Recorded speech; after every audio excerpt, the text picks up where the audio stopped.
साथियों, आप सभी का इस प्लेटफॉर्म पर स्वागत है। यहाँ पर हम लोग आगामी RO ARO 2023 के लिए प्रैक्टिस सेट देख रहे हैं, टेस्ट सीरीज देख रहे हैं और इसी कड़ी में हम लोग ध्येय IAS कोचिंग संस्था के एक टेस्ट को यहाँ पर कंप्लीट कर रहे हैं, जिसके 70 क्वेश्चन, जो पहले के 70 क्वेश्चन उसको कंप्लीट कर चुके हैं और शेष बचे हुए 70 प्रश्नों को इस वीडियो में पूरी व्याख्या के साथ देखेंगे। तो चलिए प्रारंभ करते हैं। 71 नंबर क्वेश्चन है आपका कि निम्नलिखित में से कौन एक वर्ग नियत तापी है। तो देखिए, इन चारों में से जो पक्षी होते हैं ये नियत तापी होते हैं, ठीक है, अर्थात वार्म ब्लडेड होते हैं। धावन मशीन का कार्यकारी सिद्धांत क्या है, मतलब किस सिद्धांत पर कार्य करता है। तो जो धावन मशीन है या वॉशिंग मशीन जो होता है, जिसे आप इंग्लिश में कहते हैं, ये अपकेंद्रीकरण या इंग्लिश में से सेंट्रीफ्यूगेशन कहते हैं, इस सिद्धांत पर कार्य करता है। क्वेश्चन नंबर 73 देखते हैं। निम्न युग्मों में से कौन सा एक सही सुमेलित है। कौन सा एक सही सुमेलित है। तो देखिए, यहां पर शैवाल और उसके उपयोग के संबंध में युग्म दिए गए हैं। तो क्लोरेला क्लोरेला जो है एंटीबायोटिक के तौर पर इस्तेमाल होता है। इनाबेना नाइट्रोजन स्थिरीकरण के रूप में, लेमिनेरिया आयोडीन के रूप में। ये सभी के सभी सुमेलित हैं। तो डी ऑप्शन। नैनो टेक्नोलॉजी में अध्ययन किया जाता है किसका। 100 नैनोमीटर से छोटे पार्टिकल का अध्ययन इसमें किया जाता है। 75 नंबर क्वेश्चन है। निम्नलिखित कथनों पर विचार करें। दो कथन दिए गए हैं, बताना इनमें से कौन सा या से सत्य है। पहला, पादपों में कोशिका भित्ति सेलुलोज की बनी होती है।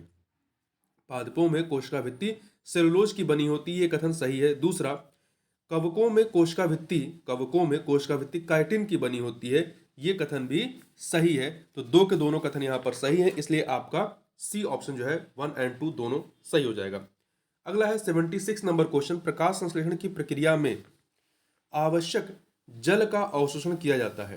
प्रकाश संश्लेषण की प्रक्रिया में आवश्यक जल का अवशोषण किया जाता है। किसके द्वारा किया जाता है। जड़ों के द्वारा किया जाता है। देखिए, प्रकाश संश्लेषण की प्रक्रिया में पौधे के हरे भाग सूर्य की ऊर्जा को ग्रहण कर वायु से ली गई कार्बन डाइऑक्साइड तथा मृदा से अवशोषित जल द्वारा कार्बोहाइड्रेट का निर्माण करते हैं। प्रकाश संश्लेषण के लिए आवश्यक जल जो है वो पौधों की जड़ों के द्वारा अवशोषित किया जाता है। अगला है 77 नंबर क्वेश्चन। निम्नलिखित उपकरणों में से किस एक का प्रयोग हृदय संबंधी असमानताओं का पता लगाने में नहीं होता है। तो देखिए, इन चारों में पेसमेकर, इलेक्ट्रोकार्डियोग्राम और स्टेथोस्कोप, इसका प्रयोग जो है हृदय संबंधी असमानताओं का पता लगाने में होता है, परंतु ऑटो एनालाइजर, इसका प्रयोग जो है ग्लूकोज, यूरिया, कोलेस्ट्रॉल की जांच के लिए किया जाता है। तो यहाँ पे सी ऑप्शन। अगला है, निम्नलिखित हार्मोनों में से कौन सा एक मानव शरीर में जल संतुलन को बनाए रखने में आवश्यक है।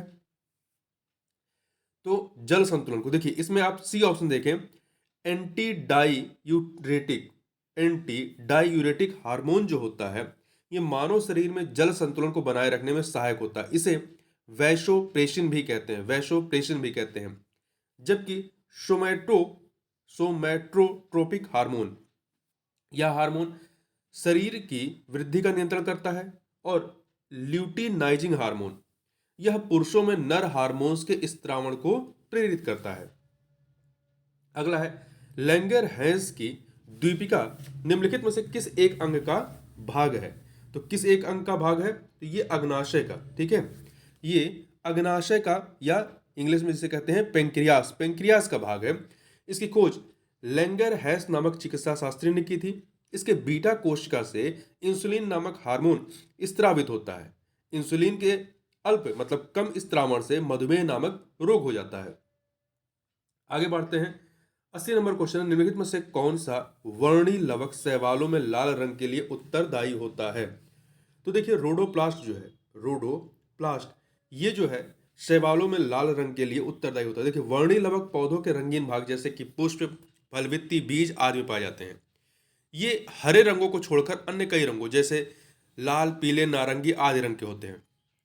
शैवालों में फियोप्लास्ट नामक वर्णी लवक भूरे रंग, जबकि रोडोप्लास्ट जो है लाल रंग के लिए उत्तरदायी होता है। ध्यान रखिएगा, फियोप्लास्ट नामक वर्णी लवक भूरे रंग के लिए। जैंथोफिल जो होता है ये पीले रंग के लिए उत्तरदायी होता है। और लाइकोपिन जो है टमाटर के लाल रंग के लिए उत्तरदायी होता है। आगे बढ़ते हैं। निम्नलिखित में से कौन एक सीरम को सही रूप से प्रदर्शित करता है। तो कौन करता है। देखिए, प्लाज्मा में से फाइब्रिनोजन निकाल दीजिए। तो सीरम हो जाएगा। प्लाज्मा रक्त का अजीवित तरल भाग होता है। रक्त का लगभग 60% भाग प्लाज्मा होता है। यह पचे हुए भोजन एवं हार्मोन का शरीर में संवहन करता है। जब प्लाज्मा में से फाइब्रिनोजन नामक प्रोटीन निकाल दिया जाता है तो शेष प्लाज्मा को सीरम कहा जाता है। अगला है, किसानों को उनकी उपज का बेहतर मूल्य दिलाने तथा कृषि जिंसों के पारदर्शी व्यापार को सुनिश्चित करने हेतु ई नाम पोर्टल का शुभारंभ कब किया गया था? तो इसका शुभारंभ जो है अप्रैल 2016 में किया गया था। निम्नलिखित पर विचार करें। 3 चीजें दी गई हैं। बताना उपरोक्त में से कौन सा या से श्रम गहन उद्योग के अंतर्गत आते हैं। तो देखिए, इसमें आपका होटल, रेस्तरां, गहरी कोयले की खदानें, ये तीनों के तीनों श्रम गहन उद्योग के तहत आते हैं। देखिए, श्रम गहन उद्योग वे उद्योग होते हैं जिनमें श्रम मूल्य का महत्व पूंजी मूल्य की तुलना में अधिक होता है।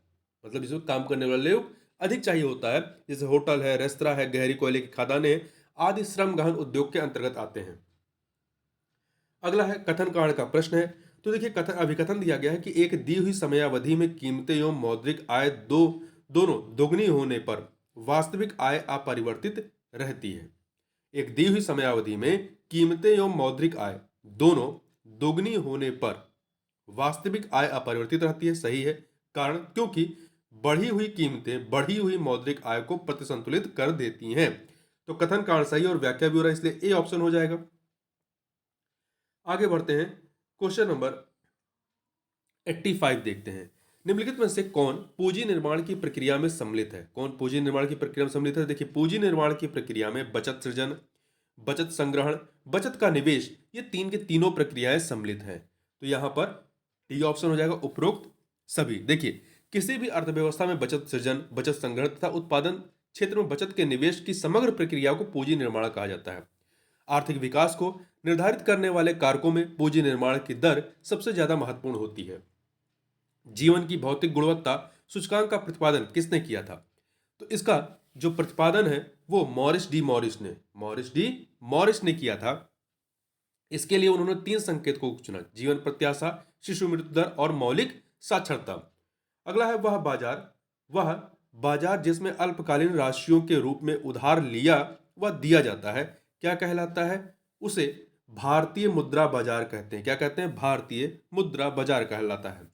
अगला है, डब्ल्यूटीओ के नियमों के अनुसार किस प्रकार की सब्सिडी को धीरे धीरे समाप्त किया जाना चाहिए? तो एम्बर बॉक्स सब्सिडी को धीरे धीरे समाप्त करना चाहिए। देखिए, जो ब्लू बॉक्स सब्सिडी होता है यह शर्त आधारित सब्सिडी होता है। ग्रीन बॉक्स सब्सिडी इस सब्सिडी की अनुमति होती है। रेड बॉक्स सब्सिडी इसे तुरंत समाप्त, कृषि को छोड़ करके इस सब्सिडी को तुरंत समाप्त करने की बात की जाती है। आगे बात करते हैं, श्रम योगी मानधन योजना निम्न में से किससे संबंधित है? तो यह योजना जो है असंगठित क्षेत्र के श्रमिकों की पेंशन योजना से संबंधित है, जिसे 15 फरवरी 2019 को केंद्र सरकार द्वारा शुरू किया गया। यह 15,000 रुपए से कम मासिक आय वाले असंगठित क्षेत्र के श्रमिकों के लिए एक पेंशन योजना है। 18 से 40 साल तक की आयु सीमा के पात्र व्यक्ति 60 वर्ष की आयु के बाद प्रत्येक माह 3,000 रुपए तक पेंशन प्राप्त कर सकते हैं। इस योजना में कुछ अंशदान लाभार्थिता शेष सरकार करेगी। अगला है, कथन कारण का प्रश्न है। अभिकथन दिया गया है कि सार्वजनिक परियोजनाओं पर व्यय में वृद्धि आर्थिक मंदी के समय उठाए जाने वाला सबसे महत्वपूर्ण कदम है। सही है। कारण, क्योंकि सार्वजनिक व्यय उत्पादन वृद्धि को प्रोत्साहित करता है एवं पूंजी निर्माण में मदद करता है। तो कथन कारण दोनों सही और व्याख्या भी हो रहा है, इसलिए ए ऑप्शन हो जाएगा। क्वेश्चन नंबर 91 देखते हैं। निम्नलिखित में से कौन से वित्त मंत्रालय के कार्य हैं? तो यहां पे 4 कार्य दिए गए हैं, बताना इनमें से कौन से वित्त मंत्रालय के कार्य हैं। तो देखिए, राजकोषीय नीति का निर्धारण करना सही है। सरकारी व्यय को नियंत्रित करना यह भी है। मौद्रिक नीति का निर्धारण करना नहीं, मौद्रिक नीति का निर्धारण करने का कार्य वो आरबीआई का है, रिजर्व बैंक ऑफ इंडिया का है। चौथा, बजट का राजस्व अनुमान तैयार करना, ये भी है। तो पहला, दूसरा और चौथा, तो सी ऑप्शन 1 2 4। अगला है, निम्नलिखित कथनों पर विचार करें। 2 कथन दिए गए हैं। पहला, वर्ष के अधिकांश हिस्से में बेरोजगार रहने वाले व्यक्तियों की संख्या को सामान्य स्थिति बेरोजगारी कहा जाता है। सही है। दूसरा, प्रचंड बेरोजगारी प्राथमिक क्षेत्र का एक महत्वपूर्ण लक्षण है, ये भी सही है। 2 के दोनों कथन सही हैं। प्राथमिक क्षेत्र जैसे कृषि, ठीक है, तो यहां पे 1 एंड 2 दोनों सही हैं, तो सी ऑप्शन हो जाएगा। अगला प्रश्न है, निम्नलिखित पर विचार कीजिए। 5 चीजें दी गई हैं, बताना है उपरोक्त में से कौन सा ऐसे मानव पूंजी निर्माण के स्रोत हैं। तो देखिए, शिक्षा में निवेश, कार्यस्थल प्रशिक्षण, स्वास्थ्य में निवेश, प्रवसन, सूचना, ये सभी के सभी मानव पूंजी निर्माण के स्रोत हैं, तो उपरोक्त सभी अर्थात डी ऑप्शन हो जाएगा। निम्नलिखित में से किस प्रकार की कृषि को कर्तन एवं दहन कृषि के रूप में जाना जाता है। तो स्थानांतरित कृषि को, ठीक है, इसे ही कर्तन एवं दहन कृषि के रूप में जाना जाता है। यह स्थानांतरित कृषि अमेजन के सघन वन क्षेत्रों, उष्णकटिबंधीय अफ्रीका, दक्षिण पूर्व एशिया तथा उत्तर पूर्वी भारत के भागों में प्रचलित है। आगे बढ़ते हैं, निम्न युग्मों में से कौन सा एक सही सुमेलित है। तो आप देखें, इसमें लाल क्रांति टमाटर उत्पादन से, भूरी क्रांति उर्वरक उत्पादन से, पीली क्रांति तिलहन उत्पादन से, ये तीन के तीनों चीजें सही हैं, तो डी ऑप्शन हो जाएगा। क्वेश्चन नंबर 96 देखते हैं। महिलाओं को मुख्य धारा में लाने के उद्देश्य के साथ भारत में जेंडर बजटिंग का प्रारंभ किस बजट में किया गया। तो इसका जो प्रारंभ है जेंडर बजटिंग का, इसको केंद्रीय बजट 2005-6 में लाएगा। महत्वपूर्ण प्रश्न, याद रखिएगा, ठीक है। महिलाओं को मुख्य धारा में लाने के उद्देश्य के साथ भारत में जेंडर बजटिंग का प्रारंभ केंद्रीय बजट 2005-6 में किया गया था। इस बजट द्वारा यह प्रयास किया जाता है कि महिलाओं को पुरुषों के समान ही विकास का लाभ प्राप्त हो सके। अगला है कथन कांड का प्रश्न है। कथन अभिकथन है कि खुली वायु में कुछ दिन छोड़ देने पर चांदी की वस्तुएं काली होने लगती हैं। कथन सही है। कारण, क्योंकि चांदी वायु में उपस्थित ऑक्सीजन से अभिक्रिया कर सिल्वर सल्फाइड का निर्माण करती है। कथन कांड दोनों सही और व्याख्या भी हो रही, इसलिए ए ऑप्शन हो जाएगा।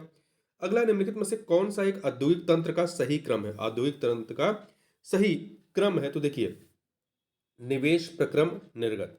निवेश प्रक्रम निर्गत, देखिए औद्योगिक तंत्र में निवेश प्रक्रम एवं निर्गत सम्मिलित है। निवेश में कच्चे माल, श्रम, परिवहन, विद्युत एवं अन्य अवसंरचना शामिल है। प्रक्रम अर्थात प्रोसेस में कच्चे माल को परिष्कृत माल में बदला जाता है। निर्गत मतलब आउटपुट में अंतिम उत्पाद और उससे अर्जित आय होती है। तो पहले आप इन्वेस्ट करेंगे, फिर उसको प्रोसेस करेंगे, फिर आउटपुट मिलेगा। अगला है, यहां पर हम लोग रीजनिंग के प्रश्नों को छोड़ देते हैं और आगे बढ़ते हुए क्वेश्चन नंबर 111 पे आते हैं। क्वेश्चन नंबर 111 जो है आपका, वो क्या है। उत्तर प्रदेश के बुंदेलखंड क्षेत्र में सर्वाधिक औसत तापमान पाया जाता है। इसका प्रमुख कारण क्या है। तो इसका प्रमुख कारण है कर्क रेखा का इसके निकट होना, ठीक है। उत्तर प्रदेश में स्थित निम्नलिखित जिलों में से किस एक में भाभर क्षेत्र का विस्तार नहीं है। तो देखिए, भाभर क्षेत्र का विस्तार, जो देखिए भाभर क्षेत्र है क्या। भाभर क्षेत्र वह पूर्व पर्वतीय भूभाग है जो कंकड़ पत्थरों से निर्मित है। इस क्षेत्र में नदियां लुप्त हो जाती हैं जो तराई क्षेत्र में फिर से प्रकट होती हैं। इस क्षेत्र का विस्तार उत्तर प्रदेश के बिजनौर, सहारनपुर, पीलीभीत, शाहजहांपुर एवं लखीमपुर खीरी जिलों में है, परंतु इसमें गोरखपुर नहीं आता है। निम्नलिखित में से कौन सी एक आकृति उत्तर प्रदेश के राजकीय चिन्ह पर अंकित नहीं है। तो देखिए, उत्तर प्रदेश के राजकीय चिन्ह पर मछली है, तीर है, धनुष है, ठीक है, परंतु इसमें सारस या क्रोच की तस्वीर नहीं है। ये सारस या क्रोच जो है उत्तर प्रदेश का राजकीय पशु है, राजकीय पक्षी है, ठीक है। अगला, निम्नलिखित कथनों पर विचार करें। यहां पर 3 कथन दिए गए हैं, बताना है इनमें से कौन सा या से सत्य है। उत्तर प्रदेश में सर्वाधिक चना बुंदेलखंड क्षेत्र में होता है। ये कथन आपका सही है। अमरूद के लिए प्रयोग एवं प्रशिक्षण केंद्र प्रयागराज में है, ये भी सही है। उन्नाव में पुष्प इत्र का निर्माण होता नहीं, कन्नौज में होता है। तो यहाँ पे पहला दूसरा सही, इसलिए सी ऑप्शन। निम्न युग्मों में से कौन सा एक सही सुमेलित नहीं है उद्योग और केंद्र के रूप में। तो देखिए, सिगरेट निर्माण गाजियाबाद में, बेत की छड़ियां बरेली में, दरी निर्माण मिर्जापुर में, मिट्टी के खिलौने जो है वो आपका अलीगढ़ नहीं है। मिट्टी के खिलौने आगरा और गोरखपुर, जबकि अलीगढ़ ताला उद्योग के लिए प्रसिद्ध है। तो यहाँ पे डी ऑप्शन। 116 नंबर क्वेश्चन देखते हैं। बेतवा नहर द्वारा निम्नलिखित में से कौन सा जिला लाभान्वित नहीं होता है। तो देखिए, बेतवा जो है उत्तर प्रदेश की प्रमुख नहर है। यह झांसी से 25 किलोमीटर दूर परीक्षा नामक स्थान से निकाली गई है। इस नहर द्वारा झांसी, जालौन एवं हमीरपुर जिलों में सिंचाई की जाती है, परंतु इसमें बांधा नहीं आता है। फ्रीटोफाइट्स पौधे पाए जाते हैं, कहां पर पाए जाते हैं। तो ये मरुस्थल में पाए जाते हैं। फ्रीटोफाइट्स पौधे मरुस्थल पाए जाते हैं। इन पौधों की जड़ें अत्यधिक लंबी होती हैं। यह भूमि में काफी गहराई तक जाकर जल का अवशोषण करती हैं। अगला है, निम्नलिखित में से कौन सा या से उत्तर प्रदेश के कानपुर जिले में स्थित है या है। तो देखिए, उत्तर प्रदेश लघु उद्योग निगम लिमिटेड, जिसकी स्थापना कानपुर में 1958 में की गई थी। सही है, यह है। उत्तर प्रदेश वित्तीय निगम कानपुर में है, नवंबर 1954 में इसकी स्थापना होती है। उत्तर प्रदेश राज्य औद्योगिक विकास निगम, इसकी स्थापना कानपुर में मार्च 1961 में होती है। ठीक है, तो ये तीन के तीनों ही कानपुर में स्थित है। D option. निम्नलिखित कथनों में से कौन सा एक सत्य है? काशी गंगा लौकी की प्रजाति है, काशी गंगा लौकी की प्रजाति है, सही है। शुष्क सम्राट धान की प्रजाति, ये भी सही है। ग्रीन गोल्ड चाय की किस्म है, चाय की एक किस्म है, ये सभी के सभी सही है। यहाँ पे डी ऑप्शन हो जाएगा। कर्मा निम्नलिखित में से किस जनजाति का नृत्य है? कर्मा निम्नलिखित में से किस जनजाति का नृत्य है? तो यह खरवार जनजाति का, किसका है? खरवार जनजाति का नृत्य है। ठीक है, कर्मा। और खरवार जनजाति उत्तर प्रदेश के मुख्यतः सोनभद्र जिले में रहते हैं। इनका मूल निवास क्षेत्र झारखंड का पलामू है। आगे बढ़ते हैं। अगला है, मार्च 2023 में निम्नलिखित में से कौन सा भारतीय राज्य 100% विद्युतीकरण रेलवे नेटवर्क वाला भारत का पहला राज्य बना है? तो ऐसा करने वाला हरियाणा पहला राज्य है। हरियाणा पहला राज्य है। हरियाणा के मौजूदा ब्रॉड गेज नेटवर्क की लंबाई 1701 रूट किलोमीटर है, जो अब 100% विद्युतीकृत हो गया है। अगला है, मार्च 2023 में किस राज्य ने थथई पेरियार वन्यजीव अभ्यारण्य को राज्य के 18वें वन्यजीव अभ्यारण्य के रूप में अधिसूचित किया है? तो किसने किया है? तमिलनाडु ने किया है। ठीक है, तमिलनाडु ने किया है। देखिए, राज्य सरकार की इस घोषणा से एशियाई हाथी संरक्षण के प्रयास को बढ़ावा मिलेगा और यह तमिलनाडु के ईरोड जिले में स्थित है। एशिया के सबसे बड़े अंतर्राष्ट्रीय खाद्य एवं आतिथ्य मेला आहार 2023 का आयोजन कहां पर किया गया? तो इसका आयोजन जो है नई दिल्ली में। कहां किया गया? नई दिल्ली में 14 से 18 मार्च 2023 के मध्य में। और इसका आयोजन कृषि एवं प्रसंस्कृत खाद्य उत्पाद निर्यात प्राधिकरण, जिसे शॉर्ट में हम लोग क्या कहते हैं? एपीईडा, एपीईडा कहते हैं। ठीक है, एवं अन्य संगठनों के द्वारा किया गया। 124 नंबर क्वेश्चन देखते हैं। 124 नंबर क्वेश्चन। मार्च 2023 में 19वें बिम्स्टेक मंत्री स्तरीय बैठक का आयोजन किया गया, जिसमें किस देश ने BIMSTEC centre for weather and climate की स्थापना का निर्णय लिया है? तो किसने लिया है? भारत ने लिया है। ठीक है, और इसकी बैठक का आयोजन कहां पर किया गया था? थाईलैंड की राजधानी बैंकॉक में। आगे बढ़ते हैं। मार्च 2023 में संयुक्त राष्ट्र 2023 जल सम्मेलन का आयोजन कहां पर किया गया? तो इसका आयोजन जो है अमेरिका के न्यूयॉर्क में किया गया। इस सम्मेलन का उद्देश्य सतत विकास लक्ष्य संख्या 6 को पूरा करने हेतु सदस्य देशों को पर्याप्त प्रतिबद्धता दिखाना था। अगला है, प्रसिद्ध टाइम पत्रिका द्वारा मार्च 2023 में विश्व के 50 महानतम स्थानों की सूची जारी की गई। इस सूची में भारत के किन दो स्थलों को स्थान दिया गया है? तो इसमें आपका लद्दाख और मयूरभंज को शामिल किया गया। लद्दाख और कोयम्बटूर है। ठीक है, लद्दाख है और कोयम्बटूर। एक सेकंड। देखिए, 50 महानतम स्थानों की सूची जारी की गई। इस सूची में भारत के लद्दाख को रोमांच एवं खान-पान श्रेणी में तथा मयूरभंज को उड़ीसा के दुर्लभ बाग एवं प्राचीन मंदिर श्रेणी में यह स्थान दिया गया। तो आपका लद्दाख और मयूरभंज है। तो 1 और 3 सी ऑप्शन। अगला है, मार्च 2023 में जारी विश्व प्रसन्नता रिपोर्ट 2023 के संबंध में निम्न कथनों में से कौन सा या शेष सत्य है? तो दो कथन है। देखिए, इस सूची में फिनलैंड को प्रथम स्थान दिया गया है। पहले स्थान पे फिनलैंड है। और दूसरा कथन, भारत इस सूची में 126वां स्थान है। दोनों कथन यहाँ पर सही है। तो सी ऑप्शन हो जाएगा। देखिए, इस रिपोर्ट को जो है संयुक्त राष्ट्र निर्वहनी विकास समाधान नेटवर्क UNSDSN के द्वारा जारी किया जाता है। उच्चतम न्यायालय द्वारा मार्च 2023 में चर्चित अडानी हिंडनबर्ग मामले में जांच हेतु किसकी अध्यक्षता में एक समिति का गठन किया गया? तो न्यायमूर्ति अभय एम सप्रे की अध्यक्षता में किया गया है। ठीक है, इस समिति में अध्यक्ष सहित कुल 6 सदस्य हैं। आगे बढ़ते हैं। 129 नंबर क्वेश्चन। मार्च 2023 में प्रधानमंत्री नरेंद्र मोदी द्वारा ग्लोबल मिलेट श्री अन्न सम्मेलन 2023 का आयोजन का उद्घाटन कहां पर किया गया? तो इसका उद्घाटन नई दिल्ली में। कहां पर? नई दिल्ली में किया गया। C option. इस अवसर पर प्रधानमंत्री द्वारा मिलेट्स वर्ष 2023 पर एक डाक टिकट एवं सिक्का जारी किया गया। आगे बढ़ते हैं। मार्च 2023 में जारी विश्व वायु गुणवत्ता रिपोर्ट 2023 में विश्व के सबसे प्रदूषित देशों में भारत का कौन सा स्थान रहा है? तो भारत का 8वां स्थान रहा है। कौन सा? 8वां स्थान रहा है। विश्व के शीर्षतम प्रदूषित देशों में चार्ट का स्थान जो है पहले नंबर पे है। चार्ट एक अफ्रीकन कंट्री है। मार्च 2023 में निम्नलिखित में से कौन वंदे भारत एक्सप्रेस ट्रेन का संचालन करने वाली पहली महिला बनी है? तो ये कौन है? सुरेखा यादव। सुरेखा यादव। सुरेखा यादव एशिया की पहली महिला लोको पायलट भी हैं। उन्होंने सोलापुर स्टेशन से मुंबई के CSMT स्टेशन के मध्य इस सेमी हाई स्पीड ट्रेन का संचालन किया। मार्च 2023 में किस देश के प्रधानमंत्री ने भारत की स्थानीय रूप से निर्मित विमान वाहक पोत INS विक्रांत का दौरा किया तथा ऐसा करने वाले वो पहले विदेशी नेता बने हैं? तो ऐसा किया ऑस्ट्रेलिया के प्रधानमंत्री एंथनी अल्बनीज ने। ठीक है, आगे बढ़ते हैं। 133 नंबर क्वेश्चन देखते हैं। मार्च 2023 में संयुक्त राष्ट्र के सबसे कम विकसित देशों का LDC शिखर सम्मेलन कतर के दोहा में होता है, संपन्न हुआ। इस सम्मेलन में भारत के किस पड़ोसी देश को सबसे कम विकसित देशों की सूची से बाहर कर दिया गया है? तो किसे किया गया है? भूटान को। भूटान को इससे बाहर कर दिया गया है। 134 नंबर क्वेश्चन। मार्च 2023 में आसियान भारत व्यापार शिखर सम्मेलन कहां पर संपन्न हुआ?